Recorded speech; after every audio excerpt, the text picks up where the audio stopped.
not for feeding people. It's used for raising animals. I mean, they do feed people in the sense that the animals eventually get eaten, yes, but the food does not directly go to people. It goes to animals. So that's one important thing to keep in mind. 70 to 75% of the agricultural land in the world is used to raise animals. Let's suppose you took that third of the cropland and you didn't raise animal food. Let's suppose that you raised food that people could eat instead. And you did it at the same rate and way that people do it now for all the other croplands. How many people could you feed? That's been worked out very recently. The answer is 4 billion more than we feed now. 4 billion. Why is that? Well, that's because, as Michael pointed out last time, the animal food system is a very inefficient system. He said something about it took 2.5 kilocalories. He said calories, but everybody knows it's a kilocalorie. It doesn't matter. Call it a calorie. Big calorie. It's a calorie. 2.5 calories of fossil fuel energy to give you 1 calorie of crop energy now. With animals, it's 10 times larger. He didn't mention that. It's 25 kilocalories to get 1 calorie of animal calories.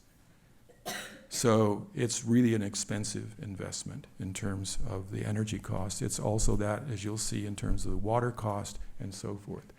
So the point here to be made is that we're making a certain choice here. That we've decided to have the animals raised on 75% of the agricultural land.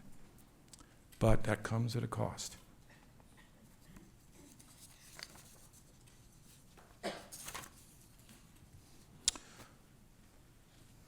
Now, I just mentioned that agriculture occupies 38% of the global ice-free land area. Where did that land come from? 70% of it used to be grassland. 70% of the grasslands were sacrificed. 50% of the savanna is grassland dappled with trees. 45% of the temperate deciduous forests and 27% of the tropical forest biomes originally present are gone. They've been turned into agricultural land instead. Those wild ecosystems are gone. That's what we've taken so far. Also, I think most people know this, converting tropical forest to cropland is an especially harmful process insofar as wild nature is concerned. There are high biodiversity losses because the tropical forest, as everyone knows, is really the most biodiverse area we have on Earth, just about. There are major effects on the water cycle that I'll speak about later, and we have a very high what is called carbon debt. This carbon debt exists actually on 88% of all of the croplands in the world. What is carbon debt? Here's how you calculate it. You take the amount of carbon that's stored in the natural vegetation on a certain amount. In the metric system, it's called a hectare, which is 2.5 acres, HA. Okay, so you take the amount of carbon stored in the natural vegetation, and you subtract from that the amount of carbon that you get from the crop you're growing. So it's just the subtraction. Carbon that was there before you cleared the land and made the crop grow, and carbon that you are getting from the crop on a hectare, let's say, of land. So you subtract those two, then you divide it by the amount of yield you're getting from the crop each year, again, on the same unit of area. And the ratio is called the carbon debt. So what does this mean? Well, what it's saying here is that this is how many tons of carbon, these are metric tons, which are 2.2 English tons, but that's not important. This is saying here's how many tons of carbon you lose by growing this crop per ton of crop yield. And in our part of the world, and the color coding is evident, I think, our part of the world, the average is about 16 in these units. In other words, every time we grow the crop, for every ton of crop we grow in the northern hemisphere, on average we're losing about 16 tons of carbon per hectare. Every time we grow that crop, we're losing that carbon because the crop can't make that much carbon. It just doesn't do that. The natural biodiversity gives us much more. In the global south, as you can see by the color coding, the figure on average is about 70, excuse me, which is about 4 or 5 times higher, 4 times higher. In other words, there's a huge carbon debt in the global south. Excuse me, I'm sorry. It's really large, and this has been noticed. In particular, you can see Southeast Asia. Here's Indonesia, which has a very large carbon debt. It's among the highest. Their land has been cleared. I believe the amount that was cleared, yes, the amount that was cleared in the first 12 years of this century is equal to 40% of the size of California. It's a very large amount of tropical forest that's been cleared. It's been cleared to grow oil palm that people love all over the world. It's used for a huge number of things. Why is that important? Well, Indonesia has 10% of, excuse me, it has 10% of all of the species of, 12% of all the species of mammals in the world. It has 17% of all of the species of birds in the world. It has 10% of all the plant species in the world in Indonesia. And tropical forest is being converted there, and besides that, it has a huge carbon debt, meaning we're losing the carbon that was stored in the biomass as we grow things there. It's as if to say that you've replaced your old car with another car that uses 5 times as much gasoline. And one could say, why are you doing that? And that could be asked here. So there are 2 things going on here. One, the conversion to agriculture is not very efficient, as you can see in terms of carbon. Number 2, there's a lot to lose here because that's tropical forest, and it's extremely biodiverse, as you just heard from those species figures.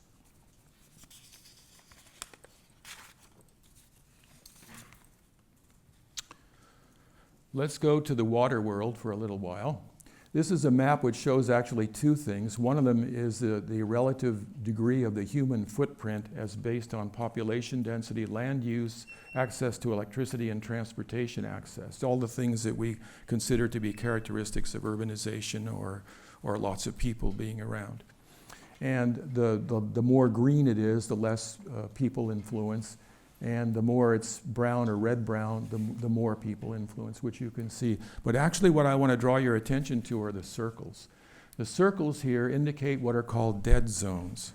Now a dead zone is a near coastal marine area. It's near the coast, and it's a marine area in which the oxygen level is so low that nothing can live there.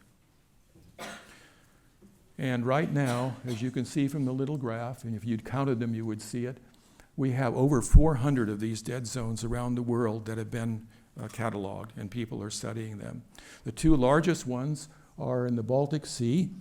The dead zone there is the size of the entire Central Valley of California. And the other one that's very important is in the Gulf of Mexico, right as the Mississippi comes out. That one is the size of the Sacramento Valley in California. It's a zone where nothing can live. Why? Because there's no oxygen. Why is there no oxygen? That's because nitrogen and phosphorus, which are used as fertilizers, because plants and everything alive needs nitrogen. We need nitrogen and phosphorus. The nitrogen we need to make protein, the phosphorus, that's what our bones are made of. So everything needs nitrogen and phosphorus, and so do plants. And so fertilizer is used to make the plants grow as well as possible. But guess what? Too much is applied, way more than what the plants take. Globally, there is actually, on the average globally, about 60% more nitrogen is applied than the plants take up. And about 48% more phosphorus is applied than the plants actually take up. Where does that go? It goes into the waterways. In the case of the Mississippi, that drains 41% of the conterminous United States, so it all comes down to the Gulf of Mexico. The nitrogen and phosphorus are nutrients for plants. Algae are plants. The algae bloom then when the nitrogen and they're being fertilized. It's come down the river, spreads into the marine zone. The nitrogen and phosphorus fertilize the algae. They bloom like crazy. Then they die. And when they die, the bacteria begin to decompose them, as they should. The bacteria need oxygen to do this, so they draw the oxygen in the water way down. And they win. They get the oxygen. If you're a mobile fish, you get out. Sal si puedes. If you're not, if you're a starfish or a shellfish, you suffocate. That's it. These are called zones of hypoxia, and they exist all over the world, and the majority of the reason for why they exist is because of nitrogen and phosphorus put on in excess to fertilize cropland. That's another problem. And of course, it's going to lead to extinctions and to all sorts of other issues with respect to biodiversity. What about water resources? Here I have to tell you about a term that you should know anyway. It's called consumptive use. You'll hear water experts use that term all the time. It's very, very important. A consumptive use of water, another name for it, which is a nice name, is the water footprint. Consumptive use of water means water that you use for some purpose, and then it gets evaporated into the atmosphere instead of being returned to the water body or put somewhere where someone could use it again. So this happens when you irrigate a crop. If you irrigate a crop, the water goes in the soil, the plant roots find it, the water goes in the plant roots, it goes up into the plant, and the plant transpires the water or evaporates the water to the air. That's what makes the plant grow. In fact, yield of crop is directly proportional to the amount of transpiration, amount of water that goes through the plant and evaporates from the leaves into the atmosphere. So that's a consumptive use because that water is no longer available there for use. Now granted, it'll come back again as rain somewhere, but it can't be used right away. So that's a consumptive use, and it's called the water footprint. Agriculture accounts for 92% of the global water footprint for just the reason that I explained to you right now. You grow a crop, you put the water through the crop, it has to do that. Way more water is put through the crop than is actually taken into the crop. That's a very small amount. And for that matter, the crop yield, whatever it may be, grains of cereal or fruit or whatever, that amount of water also has a consumptive use, but it's tiny. It's really much more important to talk about the water that goes through the plant and out in the atmosphere. That's the consumptive use. And agriculture is the reason for that. Cities and businesses and so forth have very small consumptive uses because the water is still available as liquid water when they use it. Granted, it might have lowered in quality, but that's not being discussed right now, just the amount. Now, the water scarcity is defined in terms of consumptive use. You take the water footprint and divide it by 20% of whatever the runoff is in a river basin and multiply by 100 to get a percent. And that's called the water scarcity. What does this mean? Well, this 20% of the normal runoff in a water basin is the maximum water flow that the experts have so far provisionally said can be sustained by a water body without harming all the other life that shares that water body. I mean, after all, this water in rivers and in lakes and so forth, that's shared with the other creatures of the world. It's not just fish, of course, but all the other creatures. So people have been spending some time thinking about this, and the current figure is 20%, that you can consume, in the way I'm using consumptive, you can consume that 20% of the runoff. You can do that, but whatever you do, you better leave 80% of it still left over, or you're going to start to see severe ecological damage to the creatures that share that water with you. And that's been documented around the world. What I would like to see in California is this worked out for every river basin in California to see if that 20% is right, or do we see harm at 15, harm at 30? It would be good to know, because obviously the figure would change a bit if we knew exactly. But right now the working figure is 20%. You can consume, now you can withdraw more. You might withdraw half of it, but if you put back 30% and only consume 20 years, you're at the mark.